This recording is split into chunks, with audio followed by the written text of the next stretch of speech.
All right, I ditched the Sram SX stock cranks that came on my Norco fluid. I got a smoking deal for a used set of GX cranks. These cranks are way lighter. I don't know the exact weight, okay? All I know is they are way, like, significantly lighter than the SX cranks. I really just wanted them for the 170 mil crank length.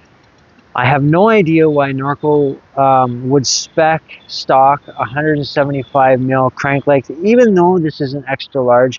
175 mil for a crank length is pretty much dead at this point. 165 is becoming the new 170. I was getting a ton of pedal strikes with the SX 175 mil crank length. It just wasn't working out, especially with the seg that I have set up on this bike for the rear and front suspension. I have had these on the bike for about a month or so, and I've had quite a few rides on these. Actually, I've been riding a lot lately. And these cranks are phenomenal. They feel different. They felt different the first couple of rides.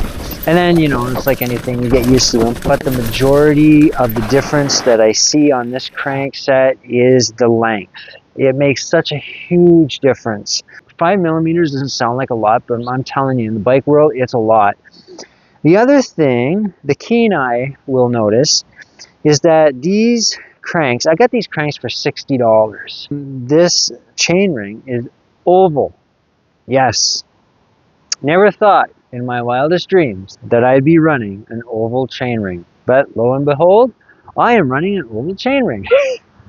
I thought, well, I'll just get the cranks and I'll swap over the SX chainring, the round chainring, onto this.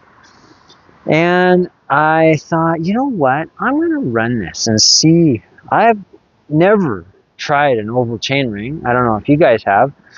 And, you know, I haven't really read anything about them, or I've heard about them, obviously, but I left the chainring on. Actually, I took the chainring off the GX and took the chainring off the SX when I thought I was going to swap them. I weighed the difference of them. The difference in weight just in the chain rings alone is like unbelievable, significant. So I thought, you know what, I'm going to leave the oval chain ring on and I'm going to run it. So I have to say that I am not taking this chain ring off. I love it. I love this thing. So there's a 30-tooth chain ring on the SX. This is a 34-tooth. So right away I thought, okay, well, you know, that's 4 teeth is pretty significant also when it comes to gear ratios. So I like to mess with stuff. Sometimes it works out. Most times it works out for me. Sometimes it doesn't. This is 100% a game changer for me. And I'll tell you why. This oval chainring makes a humongous difference on climbs. So, 6th time climbing this godforsaken hill.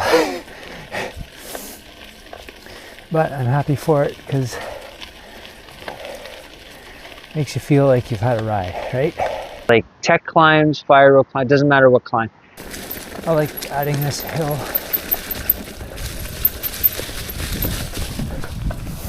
This climb.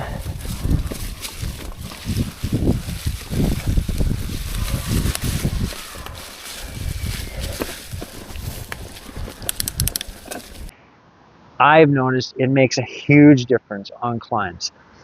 The power transfer that you get, especially with the full suspension, where you need that, it really, really does work. It really does. Also, my knees and my legs feel less fatigued. They really do. They feel less fatigued on this chainring.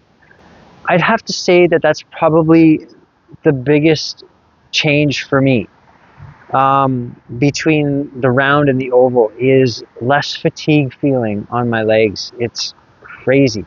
I don't know if I'd go back to round. I really like this chainring. Yes, The bike is faster also because it is a 34 and the gear ratios have changed. The oval chainring does make a huge difference. The shorter cranks are making a huge difference. The lighter cranks just lighten up the bike, which this bike does need a little bit of lightening up. Thanks for watching.